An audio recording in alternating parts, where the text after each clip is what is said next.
Yes. And thank you to everyone for joining us this afternoon for the second of four Meet the Fund Manager events taking place this year. And to carry on the series, I'm delighted to welcome Michael Kelly to speak to us today, joining us from New York, where it's 7:30 a.m. in the morning.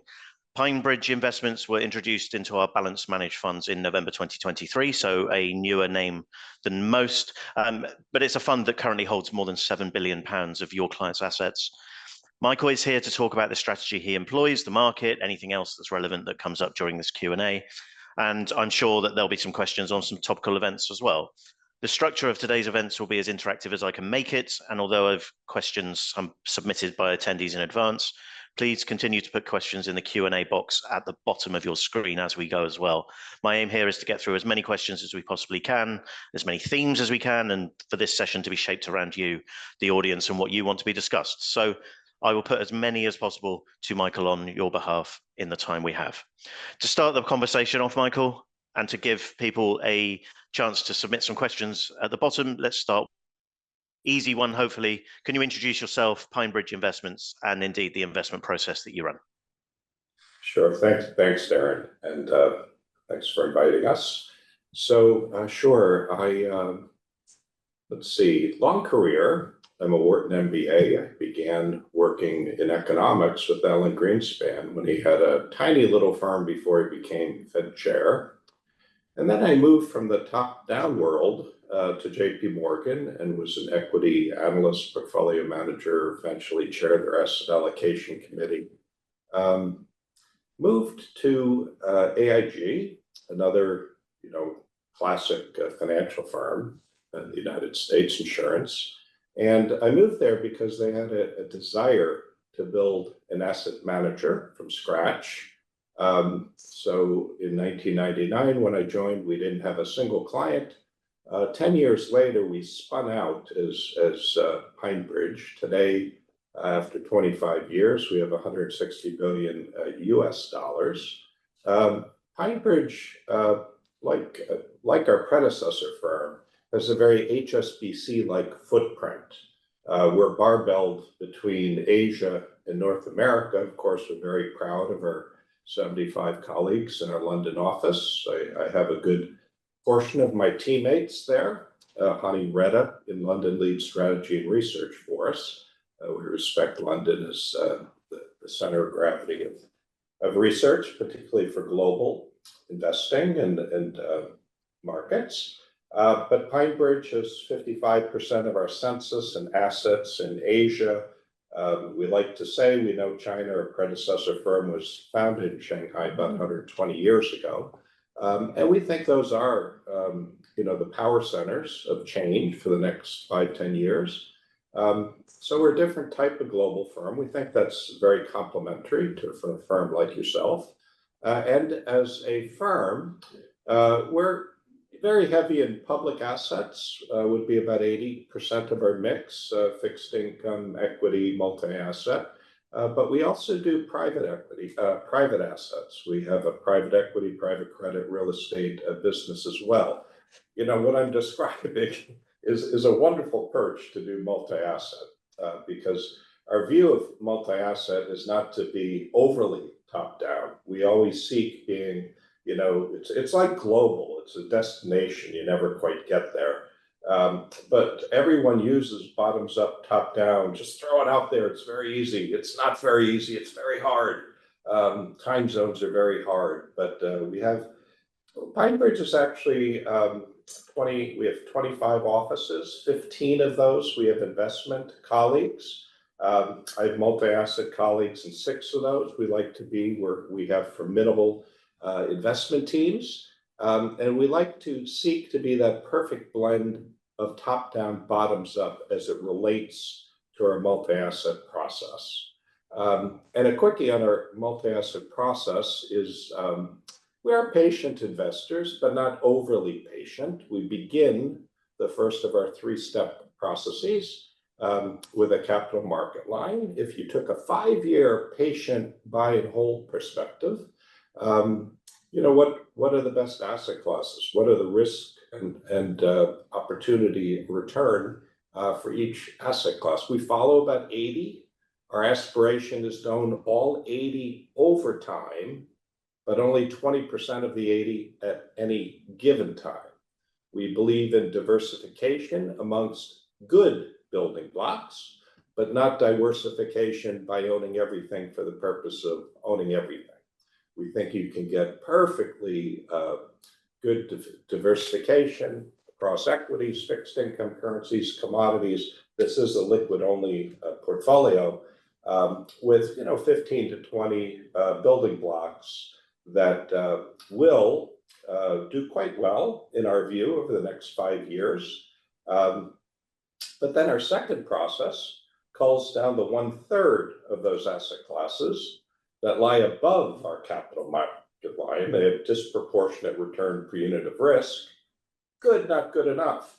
And then we call that 1/3 down to about 20% of the assets or pockets of asset classes in the world that we think will also have, fundamentals underlying those asset classes that are building strength as the next 9 to 18 months goes on.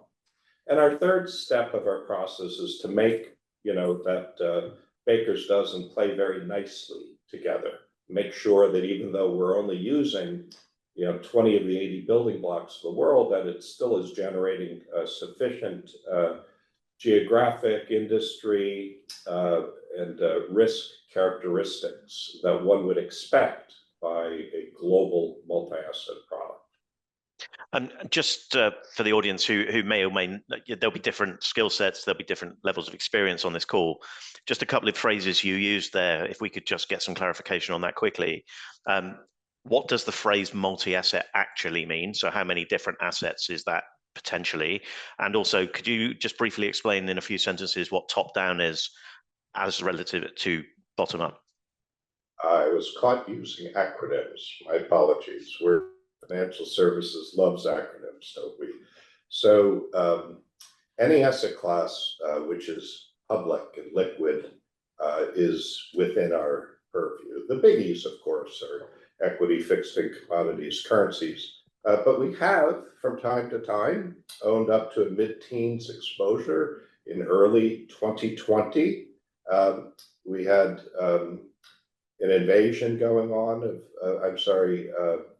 an invasion of Ukraine going on, and that spiked commodities at the high end. It set off an inflation wave where rates would have to rise to cull this. And the solution was to take part of one's fixed income and put it into something that was going to deliver fixed income characteristics in a year where fixed income was going to do anything but. And the solution to that would be to enter commodity carry strategies where the spot prices were quite high, but the forward prices were quite low. And you could be long the low, short the high. This is a long only portfolio, but that was in a strategy that was trying to capture what they call backwardation. If the spot price doesn't change, you roll up as your long dated futures and forwards approach spot. And of course, we were starting at a point where the spot prices were elevated and we thought they'd come down as the long end went up. And that delivered beautiful fixed income characteristics in a year like 2022 when fixed income did none of the kind. So that's large, it's liquid. Anything that's large and liquid and has a daily price is in our purview.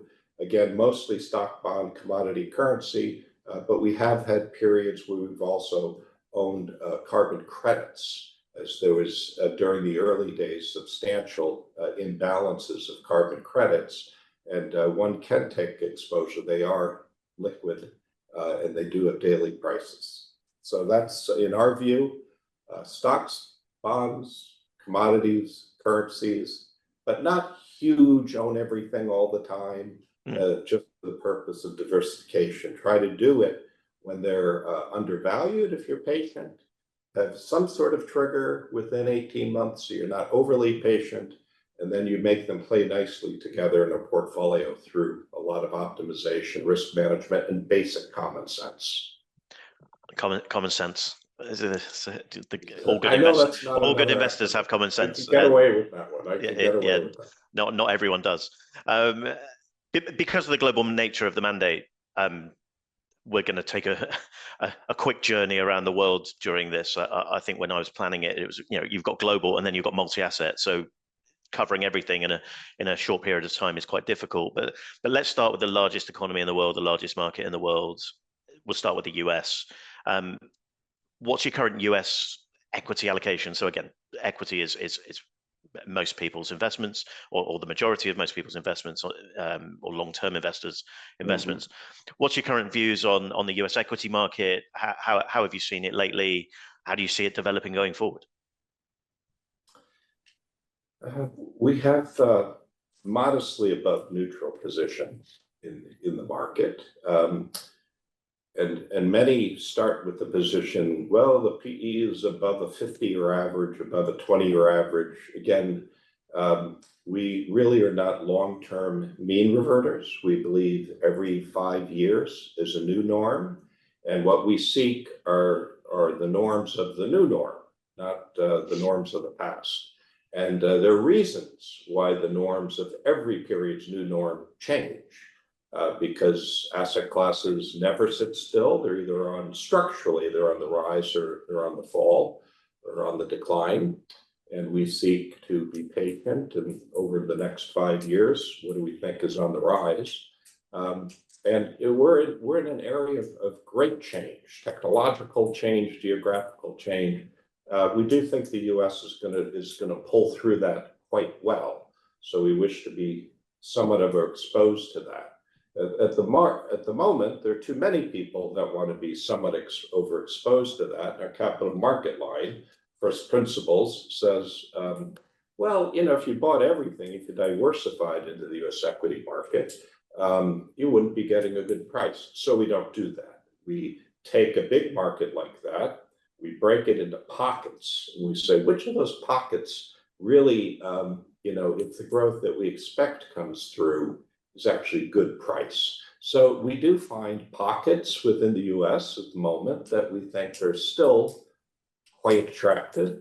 They're going to be experiencing tremendous change and capitalizing on tremendous change. I think the whole world is going to be experiencing tremendous change, particularly in the next 5 years. And so we like pockets of it.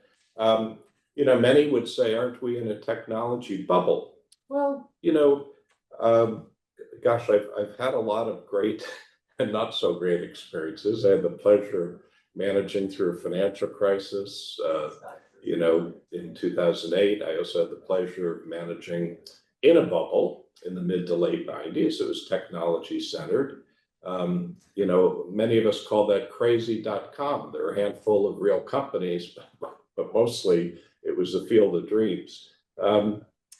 Here there are traces of that. There are a lot of field of dreams in the VC community. That's pretty much been tamped down. But there are some real powerhouses. Everyone knows who they are. They are overvalued. Many of them call that the Magnificent Seven. They are overvalued. If you look through them, there's mostly business or consumer-facing technology. If you were, I'm not giving investment advice on securities. My attorneys will grab me. Sure. But if you're looking at names like a Facebook, a Google, these things, they're very their main bread and butter is coming from revenue, from advertising revenues, consumer revenues. But when you look through time, when we had tremendous enablers of economies building the railroads, you wanted to build, you wanted to own those elements that help you build the railroad. Then the next, you wanted to own those elements that would commercialize the benefits of the railroad. Those are all cycles of tremendous investment-led cycles. And during those periods, you wanted to own the business-focused technology enablers of the day. And then came electricity, and then came the internet. And we do believe AI will be one of those. So we, in technology, there are business-focused enablers. And so we are not investing in consumer-facing technology names. But one of the largest allocations in the portfolio we call our productivity basket. It's business-focused technology. And after the financial crisis, we were in a balance sheet recession in the US, most of Western Europe. The consumer was slow, therefore investment was slow. During this period, you saw the rise of consumer-facing technology, whole different landscape at the moment. We spent 10, 15 years rebuilding those balance sheets. We're in a much more vibrant period. Investment patterns are back to normal. They had been very depressed for the last 15 years. We think a lot of elements of business-focused technology is going to be leading that charge and gaining share of capital budgets themselves that are gaining share. So, that's really an important element when you look to see where do you invest in the United States right now. Another one is healthcare. A lot of new technologies have come into healthcare that are allowing people to find a problem, reverse engineer the problem into a medical solution, and speed up the whole healthcare delivery. Healthcare is actually underperformed, recently in recent years, particularly coming off of COVID. There's been a hangover along COVID in the healthcare stocks after COVID. And we're transitioning into a new period where that's wearing off, but a lot of these trends that we've talked about are bubbling up. And so that's a way to get into the US, into securities that are clearly undervalued, where utilization, during the COVID and 2 years after, all the hospitals, were backed up because they're dealing with life-saving procedures. The US healthcare system is very, very strange when the doctors and the hospitals work on life-saving procedures. That's actually a very unprofitable mix. Well, it's profitable, but it's not the real juicy profit margins. And that crowded out a lot of more discretionary procedures, which is where the margins are. And so that's really coming back. There's a great mixed story. It's underappreciated, undervalued.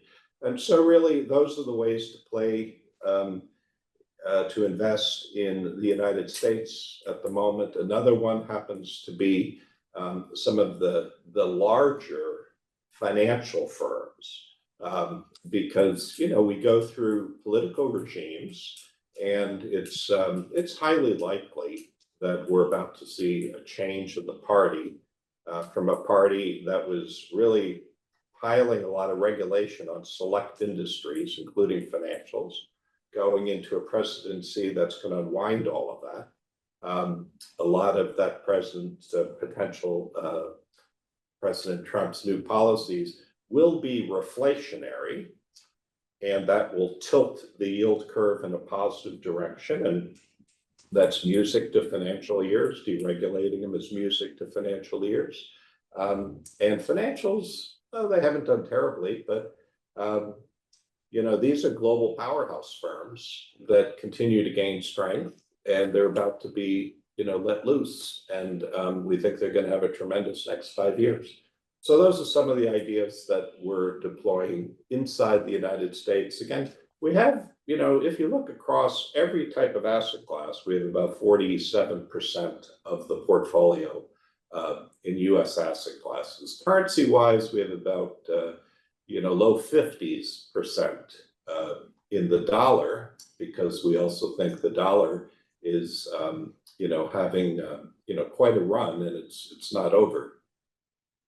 So so we got a load of questions beforehand, Okay. which I thank everyone for. Well, thank you. The most common theme was. So I'm always happy when people haven't dialed out by now. So pleasure. So the most common theme was AI. So you went straight there. So that's brilliant. So I imagine you're getting the same sort of questions generally day in, day out anyway. AI, the word bubble was used in 3 of those questions, and you covered that. I did chuckle when you said, I've had the pleasure of working through a bubble. I'm not sure many people would have described it like that. But the next most common was the US election, which we can't get away from. I don't go towards politics in Yeah. these things. My question to you with this, and I think you've already touched on this, would be at what point, seeing as we know that November will be an election, January will be an inauguration, at what point do you as an investor start thinking about this? Or is it just, it's a 4-year cycle and therefore it's always there? It just comes around every so often. How do you deal with that as an investor where you've seen many presidential cycles before? So they're all different, but in the United States, Americans generally, about 40% of the people have their mind made up before the candidates are even announced, because they're either Republican or Democrat. And about 20% of the people decide, and they go back and forth. This year, because both candidates are so well known, it's only 9% that are undecided. And the undecided are usually, they don't know one of the candidates well. They're being introduced to that party, then they'll make up their mind. Here, everyone knows both candidates very well, and that 9% has been dubbed the double haters. They know them well, but they're trying to figure out, which they can tolerate for the next 4 years. And so whether it's undecided in any fashion, because you don't know, or the double haters, the reason it's after Labor Day is the first debate is usually after Labor Day. And within several weeks, the polls, they move, and then they, solidify and ossify, and they get very hard to move from there. And so we're at that period now. Labor Day is nowhere to be had, but the first debate was pulled very far forward. And all the trends would suggest there will be a Trump presidency. I know not everyone's going to be thrilled about that, particularly overseas. But usually, from that point to the election, the consequence of the election is priced in. Very little of the election is left to be priced in after the election. So now's the time, and we do see that markets are on the move now. And what they're pricing in is a more reflationary tone to the United States. We're in a disinflationary wave. We'll continue to be until probably the summer of next year. But looking out beyond that, tariffs are, their competition reducing. They have a reflationary tone to them. The United States and actually the UK are two of the very, very few developed markets that actually have positive immigration growth, positive population growth. But that immigration wave has been supercharged in the United States under the Biden administration, who basically told the border guards to stand down. But there's about a 1% increase in the population last year, purely due to immigration across the southern border. These people find their way into the labor force over 3 to 9 months. And that's been a reason, even though you have nice data out today on your labor cost pressure simmering, down to about 6%. The U.S. amongst developed markets is really coming down into the mid-3s because of this. Now, you can have all kinds of political views on that, but as what it means to markets is, in a service economy, if you have good labor force growth, you're going to have more benign conditions for service economy growth. And President Trump will want to, put an end to that surge of immigration. That's reflationary. There's $5 trillion of tax cuts expiring in the end of 2025, early 2026. He wants to maintain 6 trillion of those 5 trillion. The Biden administration wants to retain 3 trillion of those 5 trillion. Either one is reflationary if you're not going to trim your spending to match that. Neither will. So there's just a lot of reflation in the air, just as we're beginning to enjoy disinflation. You mentioned the phrase reflationary there a fair bit, and I think it sits with our view that the interest rates will be higher for longer in the medium term in a relative context. When you look back a decade, we're higher for longer now. How does that affect you in terms of bond allocations? If interest rate, everyone's hoping for an interest rate reduction, but if we got entering a reflationary environment through a number of scenarios, how are you viewing your bond allocations? Where do they sit right now? And are there opportunities around the world? Mm-hmm. So we sort of 98% agree. Little nit on terminology. We call it normal for longer. The interest rate environment we've seen for the last 15 years was not normal. It was crisis-related monetary policy in the wake of a crisis that happened a long time ago. But it was being normalized to, instead of only weapons of mass destruction in the wake of a financial crisis, is being normalized to all the time. Every day is a crisis. Let's just keep the monetary spigots going all the time. We also talked about, in the wake of that balance sheet, how we had a very slow economy. We had slow consumption, slow investment, people rebuilding their income statements. And so the tensions between investment and savings are always settled by interest rates. And the tensions, when people wanted to rebuild their balance sheets, savings was rising, no one was investing, was being solved in the direction of very decades low interest rates. So higher for longer is used by a lot of people that think rates are now high. We think they're just kind of back where they should be and normally are. And so for longer, yeah, for very long, get used to it and get your portfolio ready for it. This is where we're going to be. Now, having said that, we had to go a little bit above the new norm to just tap down inflation, a little bit. And so we're in a global easing cycle, and you never want to be looking beyond the big and obvious that's going to be with us for a while. And bonds will do better because we're in a global easing cycle. I mean, it's kind of 100%. You go into a global easing cycle, bonds are going to do better. But how much better? There are two types of global easing cycles. One, you're in a global easing cycle because there are real economic problems ahead that have to be cured. That's 80% of the global easing cycles. But there are these 20% chapters where you actually stick the landing, you get a soft landing, and the amount of easing that you get during those are dramatically less than the amount of easing you get in the former. And all these people run charts that say the average global easing cycle and the average and the average and the average. Well, there are these two very different episodes. You can't average through them. They're very, very, very different. So you want to be leaning, a little bit to duration, but in soft landings with global easing cycles, equities really outperform fixed income. So you don't want to get overly enthusiastic. You don't want to overstay your welcome in the bond market. Rates will go a little bit lower, but they already have on the long end.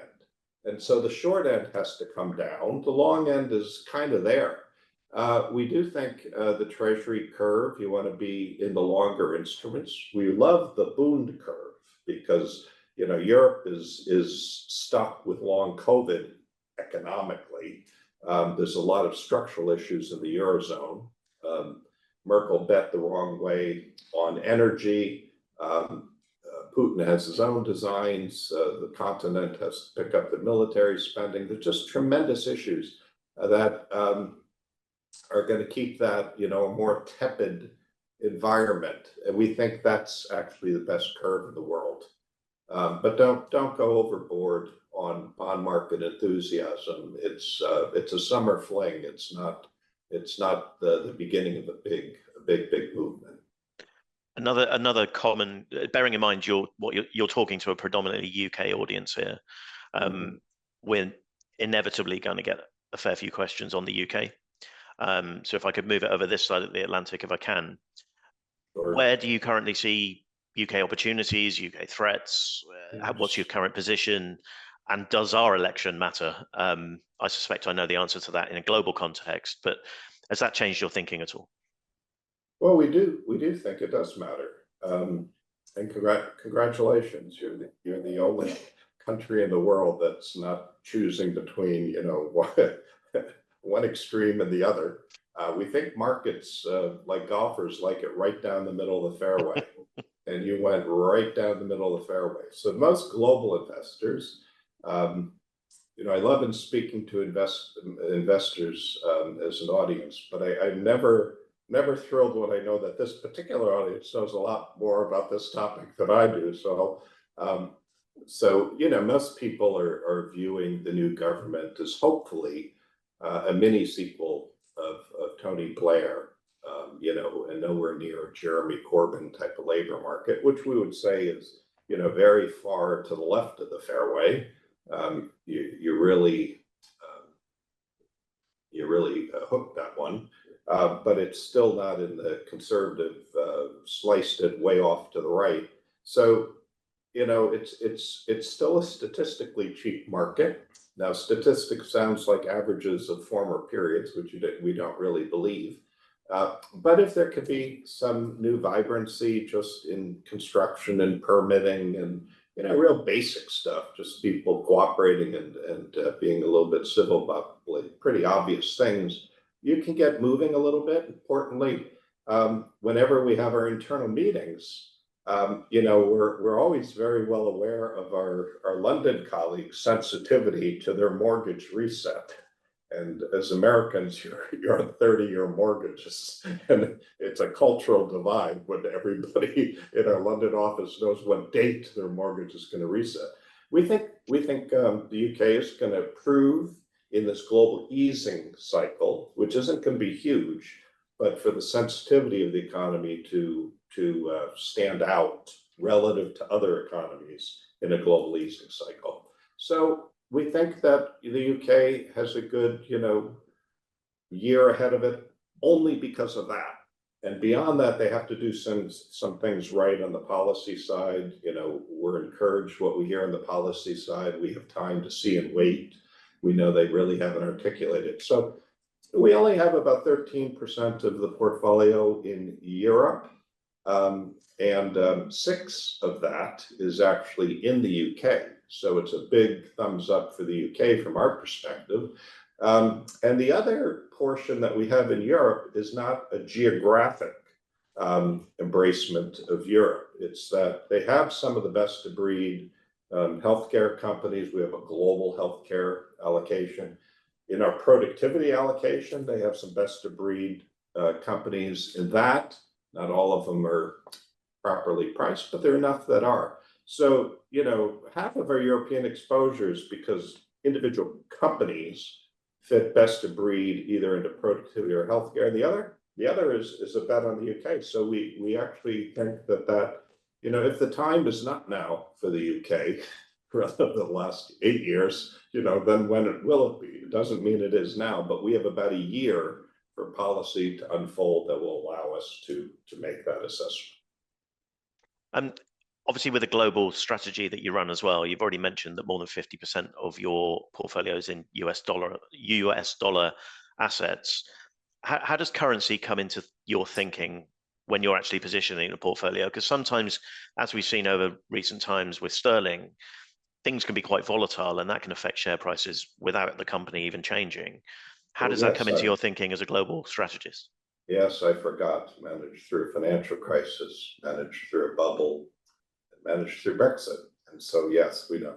And our clients in the PineBridge multi-asset team are also really from all over the globe, and they live in different currencies. So, our first preference is find asset classes we like. And our second is based on, the currency of the client. We have euro-based clients, we have sterling-based clients, we have Aussie dollar-based clients, we have CNY-based clients, we have Hong Kong dollar-based clients, we have US dollar-based clients. But we always look to, that client's norm when they enter a global portfolio. Now, for this balanced account, there's a 70-30 benchmark, which has a currency preference down the middle. So we know what those preferences are. We actually don't have any pronounced.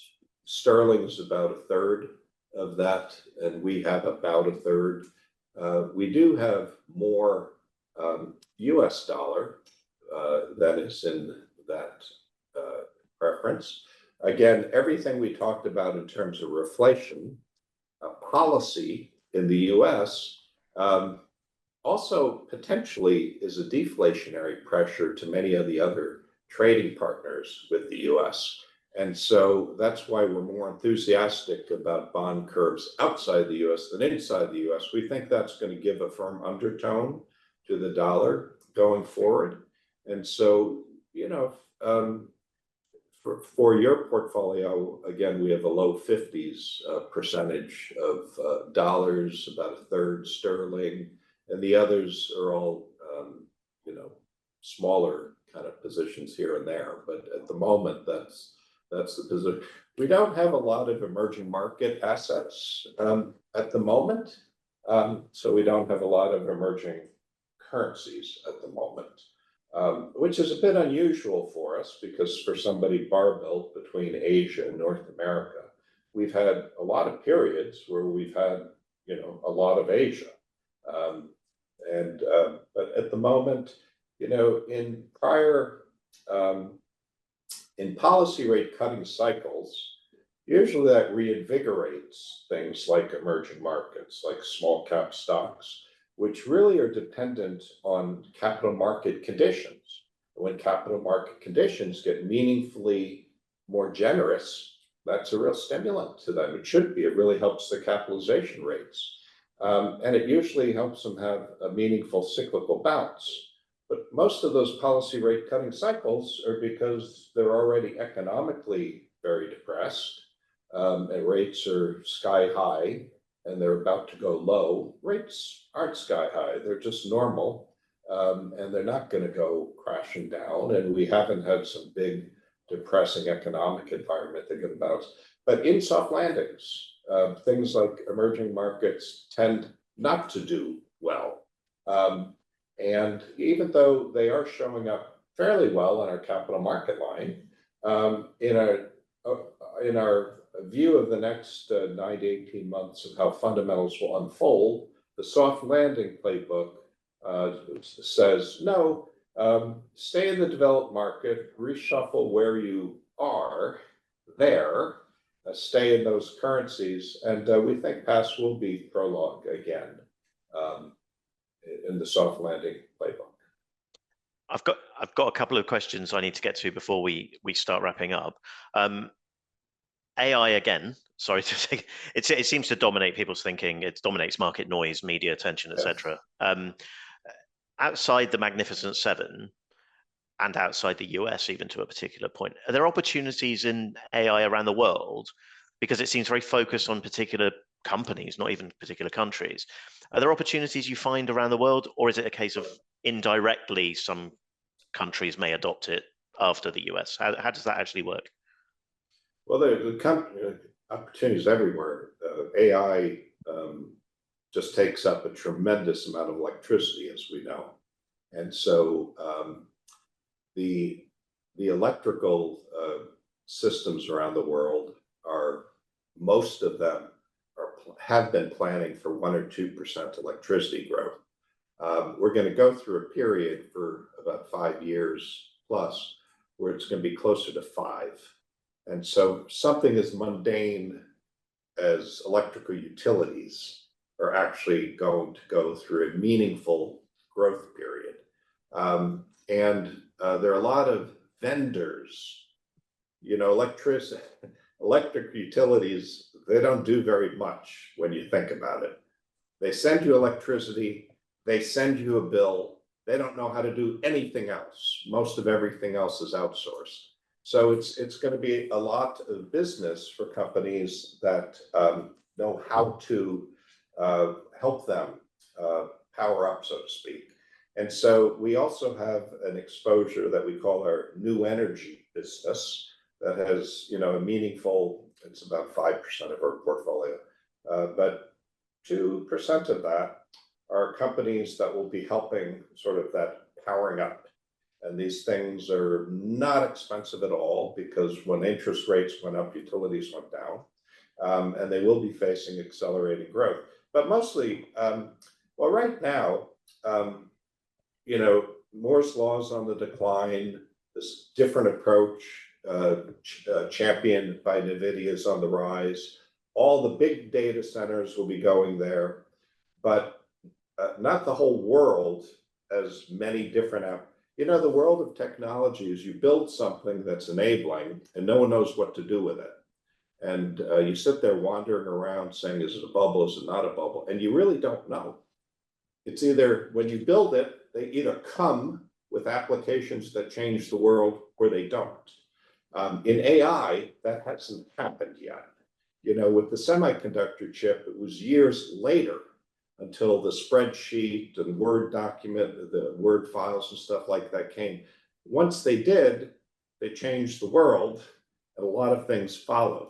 So first of all, we are still in a proving period. We do need to hear and see within 2 years where those killer apps are for AI.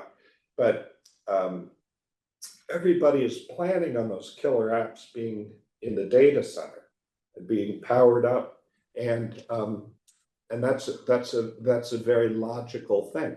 But once you see those killer apps apply, the next thing will be, it's almost like distributed computing. A lot of things are done centrally, but there's still a lot of things that are off-center, and that off-center architecture is called the ARM architecture. ARM is actually affiliated with Cambridge, and they'll be licensing technology to many companies around the world. There's one in Taiwan called MediaTek, where NVIDIA just did a partnership with them because they understand that will be the next big thing and that's not where they're going to spend their expertise. So building out what comes, beyond NVIDIA and the data center still is a tremendous opportunity, assuming, and we have to not assume, we have to be watching, those killer apps develop. Whether they develop or whether they not develop, we're still going to do the first step and build out the data centers. And then as we see that happen, with the internet, Cisco and all these building out the internet, it happened even though the killer apps didn't happen right away. And so there had to be a big, massive pullback after that. So we have to watch this, but assuming, and electricity is going to be built either way, because the building out the first obvious step for AI will be done right away, while everybody waits and watches. But if you see that happen, ARM and everything that licenses from ARM will be the next big thing. That's good. That's really good. Thank you. Last question before we unfortunately have to wrap this up. When you were talking about what multi-asset was at the start, somebody submitted a question almost looking to the future of what multi-asset might be. And in particular, can you ever see a point where something like cryptocurrency becomes part of a multi-asset strategy? Obviously, in the US, it's becoming more mainstream. You've got some really large asset managers running ETFs in these things now. Can you see a point where your kind of multi-asset strategy could look in that direction, or are we a while away from that yet?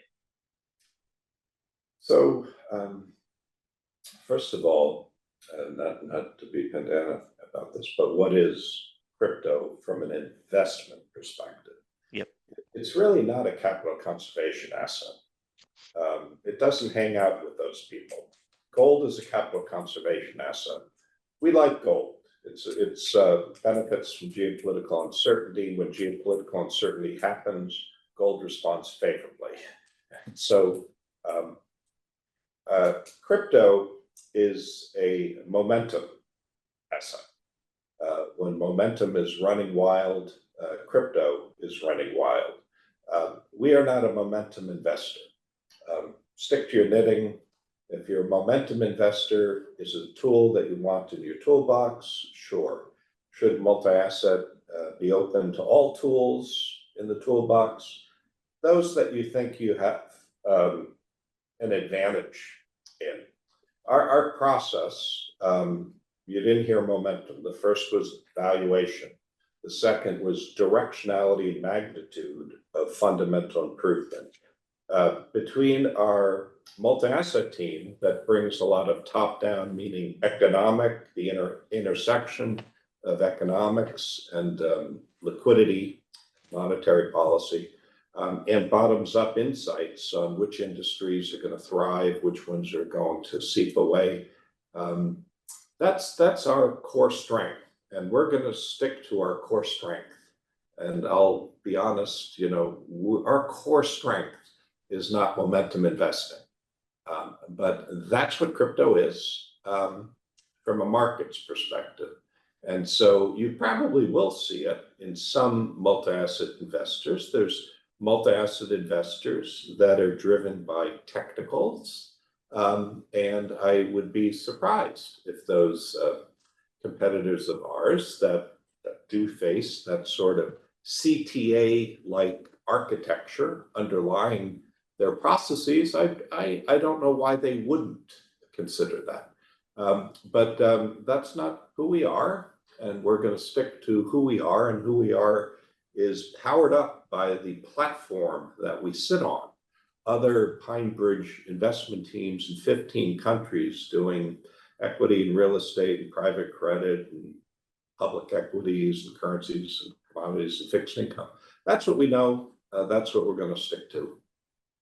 I think it's a really good message to end with, is stick to what you know. And you use the phrase common sense earlier on. So stick to what you know and use common sense. Feels like a decent long-term investment strategy. So Michael, look, time's got ahead of us, I'm afraid. I'm so sorry. Thank you so much for your candid answers at such an early time of the day for you. Indeed, thank you to everyone who sent questions into us ahead of the event and today. We'll look through any unanswered questions afterwards and answer what we can for you. We will be looking to do another 2 of these throughout the year. So the next one being with Johanna Kirkland from Schroders on Wednesday, the 25th of September, which again will cover global equities and bonds. So please keep an eye out for that from your SJP partner or from head office. Please stay safe, stay well, and we'll see you again soon. Darren, thank you for inviting me, and thank you to the audience for the question.